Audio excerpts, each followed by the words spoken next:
Welcome back to WUB Network, three sports that I love the most: baseball, basketball, and NASCAR. But two of those three sports had crazy stuff that went on yesterday that I have to get to, and that you can see in the title: Chicagoland, and then LeBron to the Los Angeles Lakers. I'm going to start with the NASCAR, though, because, okay, I'm going to offer my opinion, like I said. I'd like to hear yours. Mine's probably a bit different than yours because my take on everything that happened, I still think it's a great finish, but let me just get started. So, to appreciate and to fully absorb everything that happened in that race, I don't have a link to it. I'm not showing any video of it to avoid any sort of copyright strikes or whatnot, but everybody's uploaded it. And then there's the certain people who have not just uploaded the final lap, really the final 6 laps, because the final 6 laps, Kyle Larson had been gaining for almost 30 laps. I gotta say, this was the best 40 laps of the season, by far. I mean, I love this plate racing, but it's usually just wrecking and crazy racing. But this was the best 40 laps at a non-plate track to me so far this year. Hey, Caleb Barinelli. Hey, TC3 Wolf. So remember, you can offer your opinions here on both takes, or just on both things, or just one. I'm just curious to hear what you guys got to say. But anyway, so 6 laps to go. Larson is within half a second, and he running to run the famous Larson line, ends up hitting the wall, and it looked like he was out of it. Just shows the speed that the 42 had, that he was able to come all the way back and get into the picture. But there's another reason too. And this is what upsets me about this. Now, I have absolutely no blame on Kyle Busch. Obviously not on Kyle Larson. That was good racing. That was hard racing. Kyle Busch put it in a weird way, but I mean, you can't disagree with him. If you don't appreciate that kind of racing, then go to Formula One. Contact racing is what NASCAR is all about. But there is something else. And yes, you are going to see my opinion, because I don't think Busch did anything wrong, but the people I'm not going to defend. And if you only saw the last lap, out of anybody who only saw the last lap of this race, with Larson pulling the slide job, Dale Jr. screaming, slide job, and then Busch hitting him back in 3 and 4 and getting the win, and that was still a heck of a save by Larson to get second over Harvick. But you got the 4 drivers that pop into my mind that upset me about this whole thing. And if you did not see the whole race, you're going to be ridiculously confused. Ryan Newman, Ricky Stenhouse, Kurt Busch, and Ross Chastain. Now, when you see video of the last few laps, Kyle Busch now has like a 1.5 lead. I believe it was 4 to go.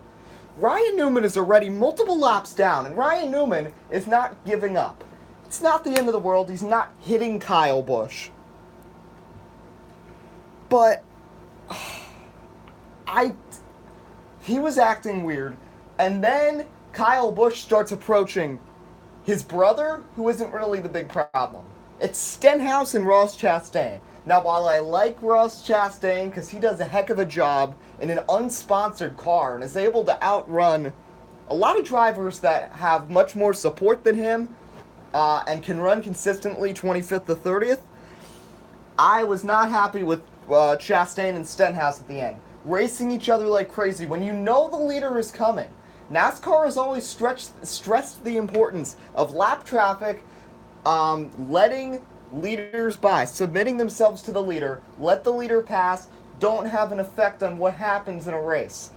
And there's always differing opinions on that, but then it just got ridiculous. Stenhouse and Chastain, this is with 2.5 laps to go, start beating and banging on each other down the backstretch.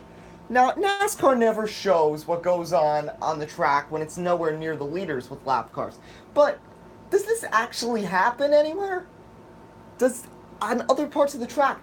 I can't believe that Stenhouse and Chastain are beating and banging each other right in front of Kyle Busch. And then Newman all of a sudden comes up and also didn't make any contact.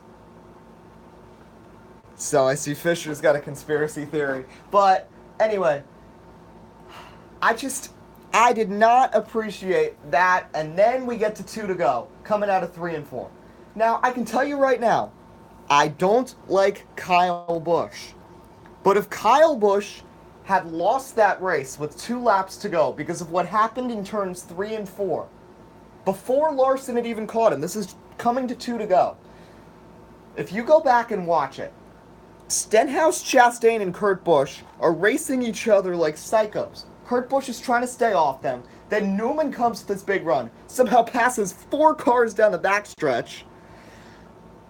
And Ricky Stenhouse and Chastain come up and nearly force Kyle Busch hard into the wall. He does brush the wall, and Larson gains half a second. And that's what set up the great finish. So while I did like the great finish, I have no problem with what Kyle Busch or Kyle Larson did. That's hard racing, and NASCAR hasn't had consequences for things that have happened that have been much, much worse. Dylan and Almirola was much, much worse, because at least Larson had hit Kyle Busch. Almirola did absolutely nothing to Austin Dillon, and Dillon flat out wrecked him for the win. I know Kyle Busch kind of wrecked Larson for the win, but Larson also made contact with Busch. But regardless, it was a great race, but it was set up by these lapped cars. Yes, Fisher, I'm going to get to that in a couple minutes. So, and once again, I'm not a fan of Kyle Busch. I do not like Kyle Busch in any way. But if he had lost that race, if I was him, I'd have a right to be mad. This is not the first time Stenhouse has almost screwed him. If you go in a flashback back to the Martinsville race in the spring of 17, Ricky Stenhouse is a lapped car and trying to stay in the lead lap, coming to stage 2. And he puts Kyle Busch in the wall, and Elliott ends up winning the stage. So this is the second time Stenhouse has pulled something like that. I am not a fan of Ricky Stenhouse Jr., neither am I a fan of Kyle Busch. Ross Chastain, I don't know what he was doing, but I think he was thrown into this by Stenhouse. But NASCAR's to make a decision. Do you let the lapped cars race or no? Because there's drivers that complain about lapped cars on a regular basis, but then this whole crazy finish, Larson was dead meat. He had slammed the wall with 6 laps to go and fell back to almost 2 seconds back. He wasn't making up that ground unless those lapped cars acted crazy. Now, I saw your conspiracy theory, Fisher, about how NASCAR rigged it. I really don't think so. Because the reason I say that is because Kurt Busch was involved in this mess. And do you really think Kurt Busch would purposely slow down his brother? Kurt and Kyle do have somewhat of a relationship on the track, and I can't really see them screwing each other. Once they did it like 10 years ago in the All-Star race, and that was a meaningless race anyway. But, so that's pretty much my take. But I don't blame Kyle Busch on the move, because Larson hit him, and as many people have said, it was very similar to the 90s with Dale Earnhardt. Because Dale Earnhardt, he would not touch you unless you touched him. And he's had incidents with Ricky Rudd, Darrell Waltrip, Terry Labonte. Of course, that's the infamous one twice at Bristol, where Terry Labonte hit him and Earnhardt got him back, just trying to rattle his cage. Now, I know Kyle Busch might have been a little more than a cage rattle, more like a cage clobber. But don't forget that Larson hit him first. And that's pretty much where I have to go with this. But the race overall was great. I mean, who would have thought that Paul Menard would start on the pole, Eric Almirola would win a stage? If Almirola didn't have the loose wheel, if he only had one loose wheel, I think he would have had a challenge for the win. Because his lap times, he was running with a loose wheel and ran the fastest time of the race. He ran the fastest lap of the whole race out of anybody with a loose wheel.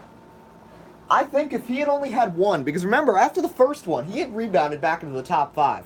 If it had only happened once, I think Eric Almirola would have won this race. He was consistently faster than the big 3 and Kyle Larson throughout the race. Stage 1, you got to see it. It was so great. And yes, Game Player 88, I will get to that in 1 minute. But overall, great race. Stage 1 saw a surprise. Stage 2 saw a great battle between Kurt Busch and Harvick, which to me is 100% fine. There was barely any contact, and Harvick was going to ultimately get around him anyway. And yes, I remember that from Radioactive, Fisher. And And then, of course, the end of the race, which was set up by the lap traffic. That's the only thing I'm upset about, because the lap traffic have proved to mess things up before, and they did it yet again. But they did create the good finish. Hopefully, though, this isn't what things have to come to, that NASCAR gets a good finish from lapped cars being stupid and 4 trying to block the top 2. So that's the NASCAR part. So then, NASCAR race is over. My mind is already racing after everything that had happened in the NASCAR race. Then all of a sudden I check Twitter and I see LeBron James is a Laker per Adrian Wojciechowski of ESPN. Now, I never thought LeBron would go to a big city because he had always proved to be a guy who doesn't play in the big cities. Cleveland, Miami is in terms of size. But I really thought he'd go to Philly or Boston, and this is why. The Eastern Conference would be such an easy path. It has been for the last 8 years for him. If he had gone to the Celtics or the Sixers, that team would automatically, I'd say, be the Eastern Conference champion at least 3 out of the next 4 years, if not all 4 years. Now that he's in the West, and he is going to try to recruit someone, and now it's time for me to rant about Kawhi Leonard and say that he's not that good. Kawhi Leonard played 9 games last year and missed 73 because of some injury that really wasn't very clear, and he was doing karate in the middle of his time where he was supposed to be recovering from said injury, so he was fine. So I don't know what Kawhi's deal is, and he's a good defensive player. He can shoot decently. I don't think he's a superstar. He's not a superstar. He was good on those years with San Antonio when they still had so many veterans and LaMarcus Aldridge on that team. But LeBron decides to go to LA, and I really don't agree with this move on his part. He now, and this is my big point with this. The NBA has to change the playoff format now. This is just like about 15 years ago, 2003, 2004. The East and the West are once again a massive disparity. This is the 3rd time this has happened. This happened in the early 90s when MJ and the Bulls, the Pistons, and the Celtics were dominating, and the West barely had anybody. Then you had 2003, when the West all of a sudden is rejuvenated. You've got Steve Nash with the Suns. Then you got the Lakers dynasty, the Spurs in the middle of a dynasty, and the East is a mess. You had the Nets making the championship 2 years in a row. I mean, I'm from the New York area, but I know the Nets have been terrible. That wasn't that great of a roster. Jason Kidd's a nice guy. Alonzo Mourning was kind of old. And then now this is even worse. And it's just unfair to these teams in the West. Because by home court advantage, this means that either the Warriors dynasty, the Rockets, who are pretty much as good as the Warriors, I'd say. I know they were overmatched in the Western Conference Finals, but the Rockets are a deep team and are definitely going to make another move. Then you've got the Lakers, which are going to have LeBron and at least one other superstar. One of these teams is going to be forced to play more road games in the second round of the playoffs. That is so unfair, which is why this is a calling card. This is the 3rd time in 25 years we've seen this in the NBA. You never see this in the other major sports. You have to make it so that the playoffs are seeded 1 to 16. The 16 best teams overall, not 8 in the East, 8 in the West. Because what the NBA is setting up for is to see a good team like the Warriors, the Rockets, or the Lakers, a really good team in that, miss the finals, one of those teams go through, and then play like the Sixers and sweep them in 4 games and just carve right through that. And in a time when the NBA is trying to get the good ratings, they've been on the right track recently. Not good, if that's the case. And the finals are disinteresting because they're so predictable. So this is a calling card for the NBA. LeBron, I think it's going to be a decent move. Kawhi is not the best move he can make. And what in the world are the Lakers doing? So LeBron comes. Then all of a sudden, Lance Stevenson, the person who, let's not forget, on multiple occasions has blown into LeBron's ear and was even doing stuff to him in the playoffs this year, he's coming to play with LeBron. JaVale McGee, who can be a nutcase, and that might be the reason why he's bounced around the league and already played on like 6 teams, and he's only 28. He's coming to be the center. Now all of a sudden there's a rumor that Nick Young might be coming, and we know Nick Young is a wild guy. Plus you've got LeVar Ball and Lonzo, possibly Kawhi, and DeMarcus Cousins, who has probably the second biggest temper in the league behind Draymond Green. And Luke Walton as the coach. What a crazy mess of people that's going to be. So many weird tempers and psychos, LeVar Ball, and then of course LeBron James there. That team is going to be like the Pistons of the 80s. That is going to be a nasty team. But it'll be interesting what happens with Kawhi and what the Spurs want. Spurs GM is smart. Spurs and Popovich have made smart moves for the last 2 decades. Which is why this year, when they win 48 games, was their second worst season since 1997. Spurs are never bad. Ever since Popovich came around back in the days of David Robertson, then Duncan, now you got your third generation, now with LaMarcus Aldridge. They're going to want something big back. And what people are wondering, will they ask for Kyle Kuzma? Now, the one thing that I would say is if Kawhi Leonard is coming, there is no spot for Kyle Kuzma because they play the same position. That's why I hated these people that were saying at first that LeBron, Paul George, and Kawhi were all going to be on the same team. They all play the same position. LeBron at least can be flexible, but Paul George and Leonard are both small forwards. Leonard and Kyle Kuzma are both small forwards. If the Spurs are going to give up Leonard, who they still have a lot of faith in, and they know the interest all around the league there is, they're going to want something back. And they're not going to say, oh, let's just take Lonzo Ball back or something. They're not going to be like that. They're going to want either Brandon Ingram or Kyle Kuzma, or possibly both. And don't forget about draft picks, too, involved in there. San Antonio can really set themselves up from this trade. So my prediction of the starting 5 here for the Lakers when we head into the 2018-19 season in about 4 months' time, maybe a little less, more like 3.5. Lonzo, LeBron, Kawhi, DeMarcus Cousins, and I'm going to say Ingram is the 5th. I really think they're going to get forced to give up Kuzma. It's not going to be good.